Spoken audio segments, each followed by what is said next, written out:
Bismillahirrahmanirrahim. Dear students and all viewers, may peace be upon all of you. Welcome to my YouTube channel, Engineer Majid Amin. Students, I am a lecturer of Physics and Mathematics at Quality Coaching Academy, QCA, opposite Islamic College, Peshawar. Students, today we are going to discuss the MCQs of this chapter, Rotational and Circular Motion. कि पीके book में और federal book में ये chapter 5 है और किसी और book में ये 4th या 6 जो भी है, मगर नाम है चैप्टर का रोटेशनल एंड सर्कुलर मोशन. तो let's begin our discussion of these MCQs.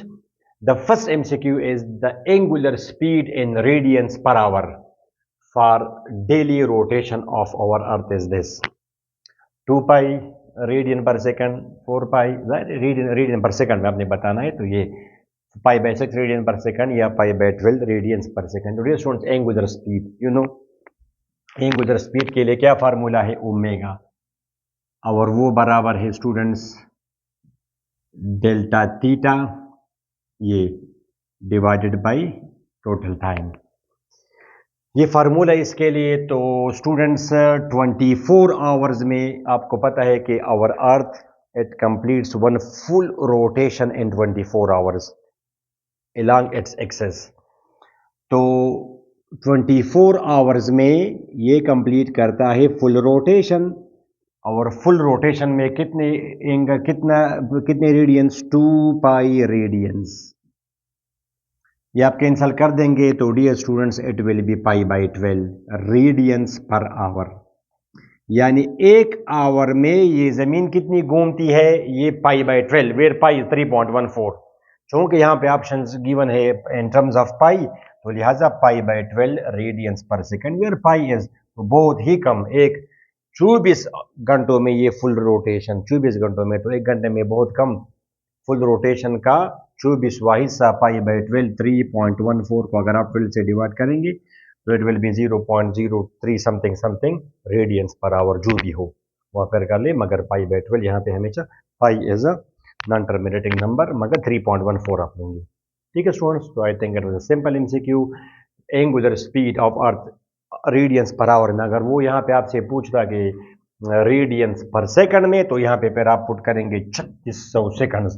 एक घंटे में 60 मिनट्स या 3600 सेकंड. तो यहाँ पे फिर आप 3600 सेकंड्स पुट करेंगे तो स्पीड आ जाएगी रेडियंस पर सेकंड में. It will be very small speed, बहुत ही कम स्पीड होगी, बिकॉज पाई डिवाइडेड बाई 12 जरबी 3600, वेरी स्मॉल स्पीड. ओके, तो let's begin our second MCQ. Okay student, second MCQ, linear acceleration a will be equal to r alpha when theta is dash. Students you know कि जब एक body revolve करती है circle में, ठीक है students, तो ये विद सम एंगुलर वेलोसिटी, जो कि अगर कांस्टेंट हो तो एक्सेलरेशन विल बी 0, और अगर वेरिएबल हो तो there will be some acceleration. तो किसी भी पॉइंट पर टेंजेंट क्या होता है students? Direction of the linear velocity. और डायरेक्शन ऑफ लीनियर एक्सेलरेशन का तो आपको पता है, change in velocity is the direction of change in velocity, direction of acceleration. Students याद रखिए, direction of velocity is not direction of acceleration. Direction of displacement is direction of velocity, but direction of velocity is not direction of acceleration. The direction of change of velocity is the direction of acceleration. मगर उन बातों में हम नहीं जाते, straight forward आप देखें formula क्या है स्टूडेंट्स. ये फार्मूला है कि लीनियर एक्सेलरेशन का और इसका क्या रिलेशन है स्टूडेंट्स? तो ये बराबर है alpha cross R, two vectors cross product A B sine theta in unit vector.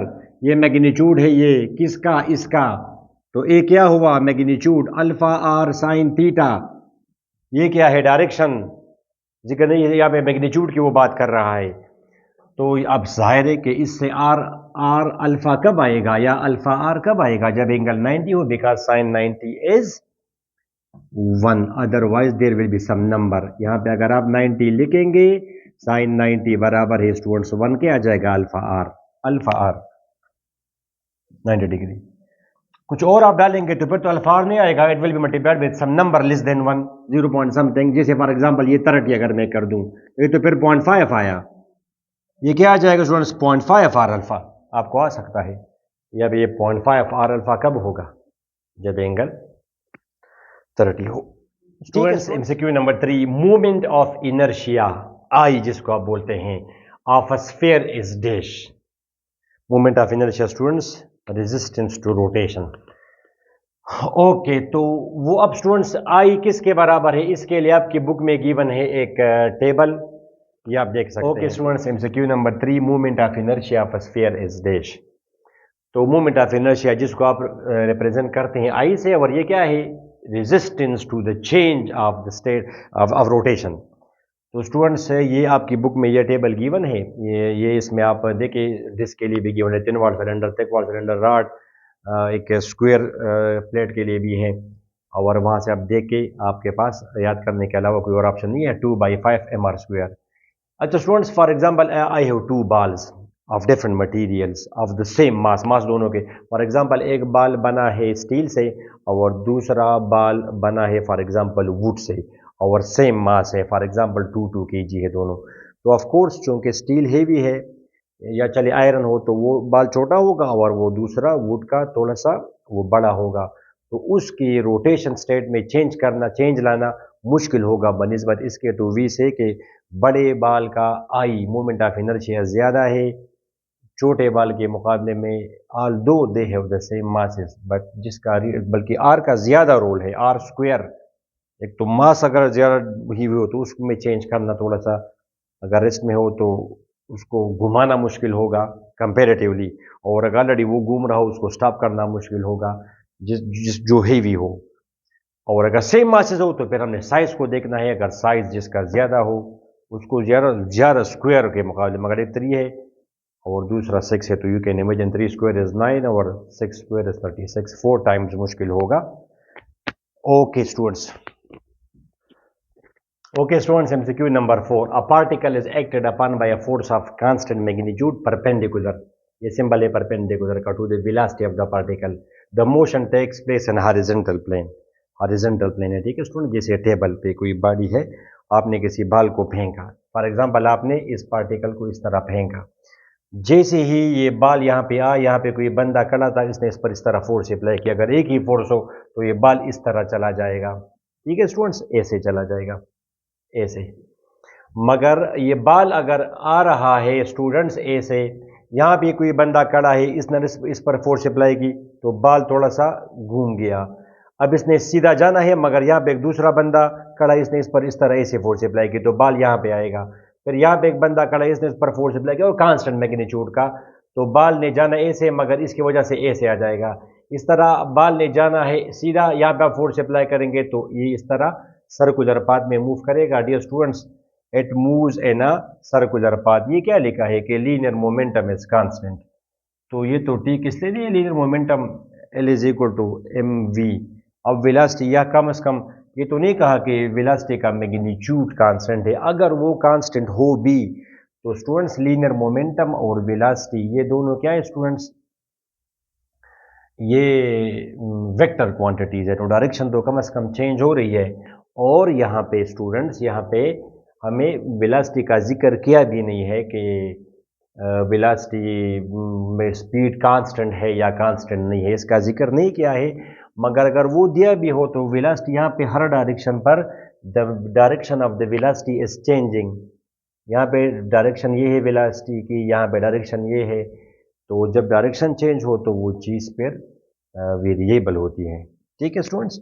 तो the particle will move in circular path, I think simple. और ये तो सेकंड ईयर में भी है, वहाँ पे आप एक चार्ज फेंकेंगे किसी यूनिफॉर्म मैग्नेटिक फील्ड में, तो वहाँ पे उसकी वजह से ऊपर फोर्स लगती है, और उस फोर्स की वजह से वो चार्ज उसमें, अगर आप परपेंडिकुलर उसमें प्रोजेक्ट करेंगे, परपेंडिकुलर, ठीक है, किसी मैग्नेटिक फील्ड में आप कोई चार्ज परपेंडिकुलर डालेंगे तो वो सर्कुलर पाथ में मूव करेगा, सही है। ये सेकंड ईयर में भी आपका काम आएगा ये पॉइंट। चलिए डिस्कस कर लें MCQ number 5। Okay students, MCQ number 5, a body moving in a circular path with constant speed has constant acceleration, constant retardation, variable acceleration, variable speed and constant velocity. तो ये तो ऑफ कोर्स वेरिएबल स्पीड यहाँ पे खुद लिखा है, constant speed तो ये ऑटोमेटिकली कैंसिल। अच्छा, इन तीनों में students, a body moving in a circular path with constant speed, circular path में एक बॉडी मूव कर रही है with constant speed, constant speed, ठीक है। तो जब एक बॉडी कांस्टेंट स्पीड से सर्कुलर पाथ में मूव करे हो तो लीनियर एक्सेलरेशन तो फिर नहीं है, ठीक है, कांस्टेंट स्पीड है, मगर centripetal acceleration is always there which is due to the change in the direction of the velocity. यहाँ पे वेलोसिटी की डायरेक्शन ये है और यहाँ पे ये है, तो वेलोसिटी तो वेक्टर क्वांटिटी है, दो के उसका मैग्नीट्यूड भी सेम है, बिकॉज स्पीड कांस्टेंट है तो velocity is not changing in magnitude, direction तो ऑफ कोर्स चेंज हो रही है। अच्छा, तो जब हो रही हो चेंज तो फिर सेंट्रिपिटल एक्सेलरेशन बराबर है v² r के। यहाँ पे स्टूडेंट्स कहते हैं सर जी चूंकि v कांस्टेंट है तो लिहाजा एक्सेलरेशन भी कांस्टेंट है, ऑप्शन नंबर ए। स्टूडेंट्स कहते हैं नो बच्चे, यहाँ पे इसने लिखा है कि और आपको पता है कि acceleration is a vector quantity, it is a vector quantity। यहाँ पे we say that acceleration, centripetal acceleration is always directed towards the center। तो towards the center अगर बॉडी यहाँ पे है तो centripetal acceleration की डायरेक्शन ये है, बॉडी अगर यहाँ पे है तो centripetal acceleration की डायरेक्शन ये है, बॉडी इधर है घूमते हुए इस पॉइंट पर है तो centripetal acceleration की डायरेक्शन ये है। तो आप देख सकते हैं डायरेक्शन इज चेंजिंग और एक्सेलरेशन तो है वेक्टर क्वांटिटी, तो लिहाजा इट इज वेरिएबल एक्सेलरेशन। कोई टीचर अगर आपको ये कहे तो प्लीज फिर आप उसे जस्टिफिकेशन ये ले, इसकी आप जस्टिफिकेशन ले, मगर नो बच्चे, it is variable acceleration according to my opinion. Students ने कहा कि एक स्टूडेंट ने मुझे बताया कि आप मेरे टीचर ने ऐसा कहा है, तो मैंने कहा वो ठीक है, उसका अपना माइंड होगा, I don't want to discuss, मगर वेरिएबल एक्सेलरेशन, ये तो नहीं कहा कि magnitude of the acceleration will be constant। magnitude to acceleration का constant रहेगा, मगर डायरेक्शन इज चेंजिंग। जिस तरह स्पीड का भी तो मैग्नीट्यूड सेम है मगर स्पीड की डायरेक्शन चेंज हो रही है, वेलोसिटी की डायरेक्शन चेंज हो रही है। स्पीड कांस्टेंट है तो वेलोसिटी का मैग्नीट्यूड भी कांस्टेंट है मगर वेलोसिटी की डायरेक्शन चेंज हो रही है। Speed is scalar quantity, velocity is vector quantity. ठीक है स्टूडेंट्स, तो it is variable acceleration the correct option. Okay students, MCQ number 6, astronauts appear weightless in space because there is no gravity, there is no force pushing upwards, और satellite is free falling. Students ये straight forward MCQ है, satellite is free falling. ये अब there is no gravity तो जरूरत नहीं है कि वो out of the gravitational field हो सके। ये फॉर एग्जांपल हमारी अर्थ है, फॉर एग्जांपल ग्रेविटेशनल फील्ड यहाँ तक है, ये हमारी अर्थ है और सैटेलाइट तो यहाँ पे फॉर एग्जांपल घूम रही है। सैटेलाइट, एक सैटेलाइट है मिसाल के तौर पर, ये इस ऑर्बिट में ये सैटेलाइट मूव कर रही है, तो यहाँ पे तो ग्रेविटी है।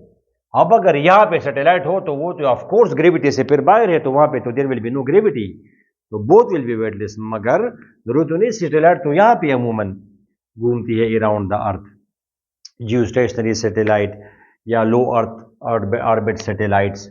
यहाँ पे सैटेलाइट्स अगर घूमी तो रोटेशन करें, रिवॉल्व करें, तो फिर तो यहाँ पे तो ग्रेविटी है, मगर satellite is all time free falling towards the centre of the earth. और वी नो कि जब भी कोई बॉडी फ्री फॉल करे मीन्स कि उसमें एक्सेलरेशन जी के बराबर हो। फ्री फॉल का क्या मतलब है कि उस बॉडी में एक्सेलरेशन जी के बराबर है, तो whenever your acceleration is equal to g, आप फ्री फॉल करें तो यू विल फील वेटलेस। क्यों? तो वो तो उन इक्वेशन बुक्स में जो इक्वेशन है उनके मुताबिक। ठीक है स्टूडेंट्स, ओके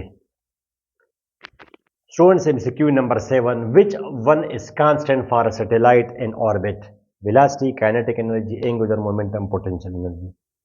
स्टूडेंट्स यहाँ पे स्टूडेंट्स वो तो ठीक है, हम स्टूडेंट्स को बताते हैं कि सर, वो पूछते हैं सर जी वो तो ठीक है कि एंगुलर मोमेंटम, हमने पढ़ा है law of conservation of angular momentum कि अगर आइसोलेटेड सिस्टम हो मीन उसमें टार्क जीरो हो तो फिर उसका एंगुलर मोमेंटम कांस्टेंट रहता है। और टार्क कब जीरो होगा? जब अप्लाइड फोर्स जीरो हो। तो सैटेलाइट पर तो there is no external force कि उसमें टार्क प्रोड्यूस हो, तो टार्क जीरो तो मीन्स के change in angular momentum will be zero, मतलब ये कि momentum will remain constant, angular momentum. Students कहते हैं सर जी वो तो ठीक है, मैं समझ गया, मगर सर ये काइनेटिक एनर्जी क्यों कांस्टेंट नहीं है? काइनेटिक एनर्जी ये स्टूडेंट्स अक्सर पूछते हैं, और सर पोटेंशियल एनर्जी क्यों कांस्टेंट नहीं है? और रिलेशन, अनफॉर्चुनेटली हमारी बुक में काइनेटिक एनर्जी के लिए वो नहीं गिवन है रिलेशन। वो तो हमें पता है कि काइनेटिक एनर्जी बराबर है हाफ mv² के, मगर ये तो लीनियर, मगर यहाँ पे जब एक सैटेलाइट रिवॉल्व करें, मूव करें ऑर्बिट में अराउंड द अर्थ, तो उसके लिए आपको पता है ये अर्थ है, suppose this is our earth, this is orbit of the satellite, ये सैटेलाइट है स्टूडेंट्स। तो the centripetal force whenever there is motion in a circular path, तो जरूर होगी सेंट्रीपिटल फोर्स, और कोई ऑलरेडी एग्जिस्टिंग फोर्स होगी जो सेंट्रीपिटल फोर्स बन जाएगी। तो यहाँ पे ये कौन सी फोर्स सेंट्रीपिटल फोर्स बन गई जिसकी वजह से ये मूव कर रहा है long in this circular orbit? तो यू नो स्टूडेंट्स, उसके लिए फिर है कि gravitational force is equal to students, gravitational force is equal to centripetal force, gravitational वो G(m1 m2) divide by r², mv² by r। यहाँ पे m1 है मास ऑफ अर्थ, m2 है मास ऑफ, इसको हमने m कहा, मास ऑफ सैटेलाइट, एक r cancel, m cancel, तो Gme by r is equal to v²। ये वैल्यू आप यहाँ पे लगाएंगे, तो आपको कम से कम ये वैल्यू पता होनी चाहिए। ये भी एक इंपॉर्टेंट एमसीक्यू है। The ratio of kinetic energy and potential energy 1:2, ठीक है, काइनेटिक और पोटेंशियल का। तो यह जाएगा, ये कहाँ से वो आता है m, और v², यहाँ से आप लगाएंगे Gme बाई r। तो ये काइनेटिक एनर्जी के लिए देखा आपने, g mass of the satellite, mass of the earth divided by 2r, और वो एब्सोल्यूट ग्रेविटेशनल पोटेंशियल एनर्जी वो तो आपको पता होगा students, minus Gmme by r, minus two just against the gravitational field. तो मैग्नीट्यूड की अगर आप बात करें तो इसको फिर आप प्लस लें, ठीक है, क्योंकि वी नॉर्मली जब हम कंपेयर करते हैं डायरेक्शन को हम नहीं देखते। तो अब ये है काइनेटिक एनर्जी के लिए रिलेशन। तो स्टूडेंट्स कहते हैं सर जी क्यों काइनेटिक एनर्जी क्यों कांस्टेंट नहीं रहेगी? इसलिए नहीं रहेगी स्टूडेंट्स, जनरली स्पीकिंग, अगर वो फिक्स सर्कुलर ऑर्बिट में मूव करें, अगर वो सर्कुलर ऑर्बिट में मूव करे तो फिर ठीक है, सर्कुलर ऑर्बिट में, क्योंकि फिर तो आर कांस्टेंट रहता है, फिर तो R is constant, mass is always constant, ये भी कांस्टेंट है, मास ऑफ अर्थ भी, तो फिर काइनेटिक एनर्जी भी कांस्टेंट रहेगी। मगर स्टूडेंट्स जनरली स्पीकिंग, सैटेलाइट जरूर तो नहीं है कि वो सर्कुलर ऑर्बिट में मूव करें, सैटेलाइट तो एलिप्टिकल पाथ में भी मूव कर सकता है, इस तरह इलेक्ट्रिकल पाथ में, एलिप्स एक टॉपिक है सेकंड ईयर मैथमेटिक्स में। तो अगर यहाँ पे डिस्टेंस कुछ और है और यहाँ पे डिस्टेंस कुछ और है, तो दैट्स वाई, और इस तरह ये दोनों आर पे डिपेंड करता है। देखिए स्टूडेंट्स, आर इसमें है तो आर कम, फॉर एग्जांपल आर कम, और यहाँ पे फिर तो जाहिर है कि ये तो सेंट्रीपिटल वो फिर और बातें हैं, मगर जनरली स्पीकिंग ये चीज़ें तब वैलिड हैं, ये सब चीज़ें, क्योंकि यहाँ पे सेंट्रीपिटल फोर्स हो तो सर्कल के लिए है। तो मगर अगर वो एलिप्टिकल पाथ में मूव करे तो फिर तो ये चीज़ें एप्लीकेबल नहीं होंगी, ठीक है। तो अगर सर्कुलर ऑर्बिट हो फिर तो ठीक है, फिर तो ये भी कांस्टेंट रहेगा, ये भी कांस्टेंट रहेगा। मगर जनरली स्पीकिंग सैटेलाइट का ऑर्बिट कुछ भी हो सकता है, और वो तो नॉर्मली एलिप्टिकल पाथ है around the earth, for example. ठीक है students, okay, let's discuss MCQ number 8। Okay students, MCQ number 8, if the earth suddenly stops rotating the value of G at equator would. अच्छा, once again students, पता नहीं ये अतर्स वगैरह बस ये डाल देते हैं एमसीक्यू, उसका करस्पॉन्डिंग वो तो नहीं दिया होता आर्टिकल बुक में। अब स्टूडेंट्स का ये है कि इफेक्टिव वैल्यू, यू नो कि जी अर्थ थोड़ा सा इस तरह एलिप्टिकल है, अर्थ थोड़ा सा, इसको हम बोलते हैं स्टूडेंट्स, इसको इक्वेटर, इसको हम बोलते हैं पोल। और जी इफेक्टिव जी की वैल्यू ये बराबर students G 9.81 metre per second minus omega square R, और ये वो अर्थ जो रोटेट कर रही है, ठीक है। अब अगर अर्थ जी से ये टर्म माइनस हो रही है ओमेगा स्क्वायर आर, तो अगर if earth suddenly stops rotating तो ओमेगा तो फिर जीरो हो जाएगा, ये टर्म जीरो हो जाएगी, तो जी इफेक्टिव बराबर है जी के। अदरवाइज ओमेगा जो भी हो, फॉर एग्जांपल 0.1 हो, तो यहां पे जी से कुछ ना कुछ माइनस हो रहा है, जो भी हो, फॉर एग्जाम्पल 0.1 हो, ये बहुत ही कम, omega is very very small, बहुत ही कम हो, मगर फिर भी यह आ जाएगा 9.799, 9.799 जी की वैल्यू कम। तो अगर ये स्टॉप कर जाए रोटेशन, तो this term will be zero, तो g effective will be equal to g, otherwise g से ये टर्म माइनस हो रही है, ठीक है। So it would increase g effective फिर बराबर होगी वैल्यू जी की। Okay, MCQ number 9। Okay, dear students, MCQ number 9. If a solid sphere, once again, like football, इस तरह 3 डायमेंशनल आप सोचे, ठीक है, इस तरह 3 dimensional, a solid sphere and solid cylinder, solid आप जानते हैं स्टूडेंट्स, अंदर से जो खाली ना हो, एम्प्टी ना हो, जिस तरह आप इमेजिन करें फुटबॉल तो इनसाइड से खाली है, देयर इज नो सॉलिड।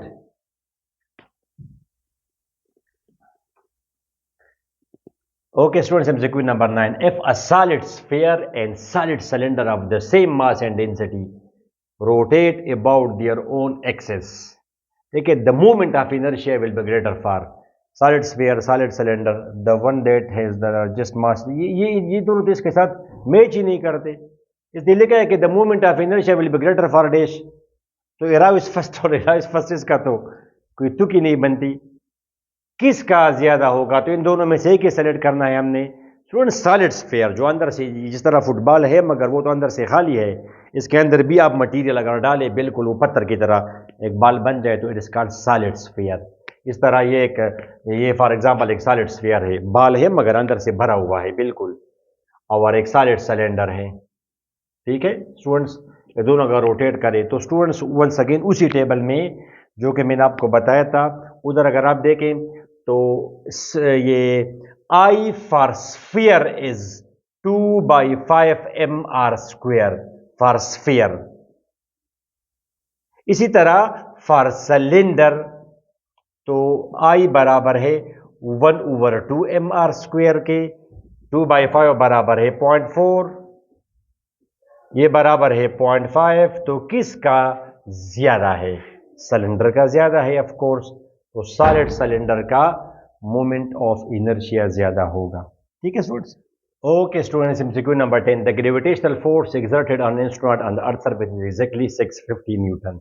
कोई एस्ट्रोनॉट है जो कि जमीन की सरफेस पर अगर वो है तो उस पर कितनी फोर्स लग रही है? 650 न्यूटन। विंशी फीमेल है, is an international space station ऊपर, जो कि यहां पे कहीं पे होगा। The gravitational force on her is, जाहिर स्टूडेंट्स जब ये एस्ट्रोनॉट ऊपर चली जाएगी यहां पे तो ग्रेविटेशनल फोर्स, ये भी आपको पता है स्टूडेंट्स कि जब हम ऊपर जाते हैं तो the value of g decreases, उसकी वजह से द फोर्स विल डिक्रीज, या वो ग्रेविटेशनल फोर्स जी m1 m2, यहाँ पे m2 मास ऑफ अर्थ है और m2 इसका मास है, डिवाइड बाय आर स्क्वायर। तो जब आप ऊपर जाते हैं तो the value of r increases, ये आर इंक्रीज्ड तो ऑटोमेटिकली इनवर्सली प्रोपोर्शनल है, the force decrease, so the gravitational force on her is smaller, ठीक है। Okay students, 11th MCQ and the last MCQ, a solid cylinder of mass m, जिस तरह ये एक solid cylinder है of mass m, it rolls down an incline plane, ये इस तरह कोई इंक्लाइन प्लेन है और इस पर ये रोल डाउन कर रहा है विदाउट स्लिपिंग, ये स्लिप नहीं कर रहा, बिल्कुल परफेक्टली उसमें फ्रिक्शन है, ये सिंपल रोल करते जा रहा है, ठीक है स्टूडेंट्स। तो without slipping, its moment of inertia about an axis through its centre of mass is mr²/2, ये गिवन है, ठीक है, mr²/2 moment of inertia given है। अभी एमसीक्यूज में भी हमें पता था कि half mr²। At any instant, किसी भी लम्हा, वाइल इन मोशन, मोशन के दौरान, it's kinetic energy, rotational kinetic energy about it's centre of mass is what friction of total kinetic energy. यानी आपको पता है डियर स्टूडेंट्स, जब कोई बॉडी रोल कर रही है तो दूर से देखने वाला उसको ऐसे दिखेगा जिस तरह ये बॉडी सीधा नीचे जा रही है, तो उसको हम बोलते हैं ट्रांसलेशनल काइनेटिक एनर्जी। और एंगुलर रोटेशन में भी there is energy kinetic which is called rotational kinetic energy. So he says कि rotational kinetic energy is what friction of total, यानी उसका कितनावा हिस्सा है। For example total kinetic energy 10 है, for example मिसाल के तौर पर, या चले 9 है, और फॉर एग्जाम्पल उसका 6 है रोटेशनल काइनेटिक एनर्जी, तो ये कितना फ्रिक्शन हुआ, 6/9 = 2/3 फॉर एग्जाम्पल। यहां पे इट सेज के, तो स्टूडेंट्स आपने ये पता करना है कि काइनेटिक एनर्जी रोटेशनल इसका कितनावा हिस्सा है, तो इसको हम बोलते हैं काइनेटिक एनर्जी टोटल। तो डिवाइड करेंगे, जैसे 2/6, अभी जो आपने देखा कि टोटल एनर्जी है इसमें फॉर एग्जांपल 9 और रोटेशनल काइनेटिक एनर्जी है 6, तो 2/3 यानी 3 हिस्सों में 2 हिस्से, 9 में 6 या 3 में 3 हिस्सों में 2 हिस्से, फ्रैक्शन कितनावा हिस्सा। स्टूडेंट्स आपको पता है कि काइनेटिक एनर्जी रोटेशनल और ये टोटल में, तो फिर kinetic energy rotational plus kinetic energy translational. Kinetic energy rotation students हमें पता है हाफ आई ओमेगा स्क्वायर, ये आपको पता होगा। Kinetic energy rotational half I omega square, kinetic energy translational half m v square, ठीक हुआ स्टूडेंट्स, तो half I omega square. Students linear velocity, इसको आप कन्वर्ट करेंगे किस चीज में, लीनियर वेलोसिटी को एंगुलर में आर ओमेगा, ठीक है स्टूडेंट्स। ऊपर क्या जाएगा, half I omega square, half I omega square ये वाला, और यह आ जाएगा half m r square omega square. चलिए मैंने छोटा एम लिखा, यहां पे कैपिटल एम गिवन है, यानी मास उसका कैपिटल एम है, तो इसको आप कैपिटल एम कर दे, कैपिटल एम, ठीक है, हाफ एम। और ये गिवन है कि हाफ, ये गिवन है हाफ एम आर स्क्वायर, ये किसके बराबर है, आई के बराबर है, गिवन है। तो स्टूडेंट्स यहां पे मैं लिख दूं, ऊपर क्या आया, ऊपर आया हाफ आई ओमेगा स्क्वायर, नीचे आया हाफ आई ओमेगा स्क्वायर, और ये आ जाएगा क्या, इट्स मूवमेंट ऑफ इनर्शिया आई, ये आई के बराबर है, आई ओमेगा स्क्वायर। अब स्टूडेंट थोड़ा बहुत मैथमेटिक्स तो आपको आता होगा, इससे आप आई ओमेगा स्क्वायर का मन करेंगे तो 1/2 + 1 बनेगा, 1/2 + 1 क्या बनेगा, 3/2। ऊपर क्या आया, हाफ आई ओमेगा स्क्वायर, नीचे क्या आया, 3/2 आई ओमेगा स्क्वायर। अब आई ओमेगा स्क्वायर कैंसल, ये स्टूडेंट्स ऊपर जाके रेसिप्रोकल बनेगा ये वाला, तो ये क्या है 1/2, ऊपर जाके ये बनेगा 2/3, 2 2 कैंसल, ये आ जाएगा 1/3। तो kinetic energy rotational divide by kinetic energy total is equal to 1/3, तो इसका कितना हिस्सा है, 1/3।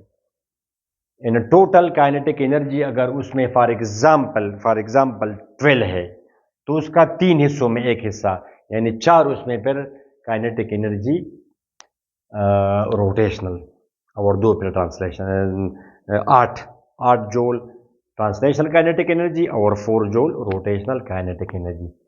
Students, it was the discussion of this chapter rotational and circular motion, first year physics. अगली वीडियो में हम करेंगे फ्लूइड मैकेनिक्स के एमसीक्यू, तो उस वक्त तक हम इजाज़त दें, अपनी दुआ में याद रखें। And students please don't forget to share with your friends. आप हमें सपोर्ट करें, बिकॉज हमने अपने चैनल को बढ़ाना है, ग्रो करना है, वॉच आवर्स को बढ़ाना है, तो आपकी हेल्प इसमें चाहिए। अपनी दुआ में ज़रूर याद रखें। अल्लाह हाफिज़।